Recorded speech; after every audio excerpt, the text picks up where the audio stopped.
It prompts your references made me think about a recent study that was published in the journal Sustainability, precisely looking at the practices of values-based banks to advance social impact. And what struck me about this is the Virtuous model that they have put in place. So basically, it is a constant effort to advance and improve the way that they enable social impact in the communities in which they operate. And just briefly, it consists of 5 steps. One of the first and most important steps is really defining what is it that is social impact. And we go beyond those minimum thresholds that you were referencing to really actively seek to advance positive changes in society. And so they basically look at what is the problem. They look at what is what type of resources they could be enabling. And very importantly, they have a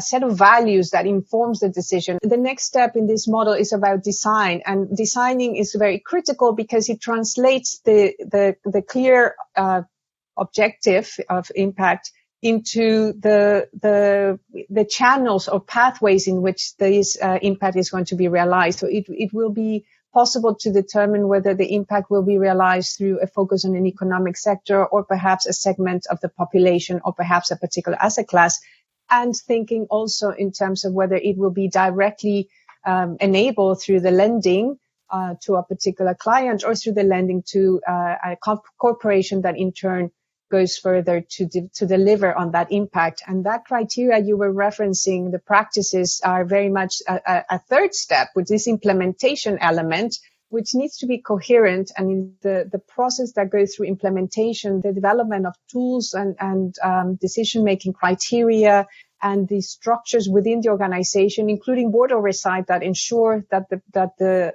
whole intention of positive impact is realized effectively across, and that all of them share the values that are being defined by the organization. Monitoring is not an end of itself. It's a tool that these institutions use to ensure that they are on track towards realizing the impact objective. So it is proof point and should not be the focus of everything we scout impact. In the end, whether you monitor and whether a financing is transformative or has minimum impact, it is on premise of how you have defined impact. And the last step really is scaling up. What does it take for these institutions to scale up also their impact? To hear, Mika, what you can share about your own experience, of course, leading through those, and maybe this resonates with you.